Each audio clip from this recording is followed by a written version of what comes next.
How did I get pre-approved for a mortgage, but then got denied? Hey, I'm Rusty Mortgage here to talk to you about loan denials after pre-approvals.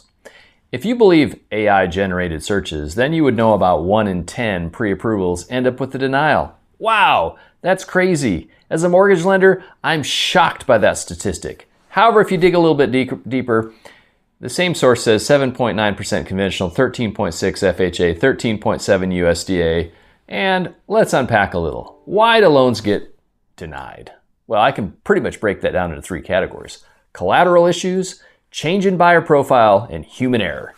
Collateral issues are the easiest one to address because it takes the culpability away from the person. There's either a title issue or an appraisal issue or both. Basically, the buyer is fine, but there's a problem with the property.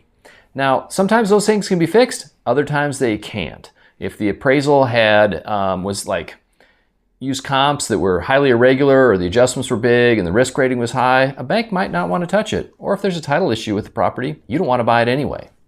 Next, let's talk about changes to the buyer profile. That could be loss of a job, change in credit, or new debt. Yes, people make big purchases or change jobs without telling their loan officers. And if you watch my video about pre-approvals, you know that I said a pre-approval is based on a photograph in time.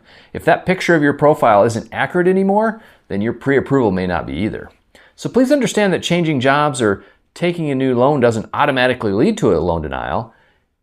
It does, however, mean that you have to verify the information, and the numbers still all have to work. Lastly is human error. This is where your lender messed up. They shouldn't have given you a pre-approval letter to begin with because they either didn't look at your documents or they didn't analyze the data correctly. Or perhaps your pre-approval was based on a soft credit pull and no documents were reviewed. Just as well had no pre-approval letter at all in that case. Well, how do you know if your lender messed up? They probably blamed the underwriter. That's right, they're telling you somebody else is denying your loan, which means they probably missed something when they looked at it originally. Or perhaps their bank has overlays, which means rules on top of rules that they didn't remember.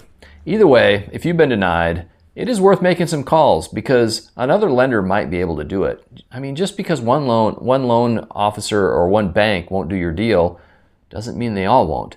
Just have some conversations, make some calls, be transparent with the person, explain what's happening, explain what they're telling you, and a good lender is probably going to be able to interpret that information and guide you on what you should do next. If you have an experience being denied or know someone that's been denied that you want to share, drop it in the comments below. Have a great day.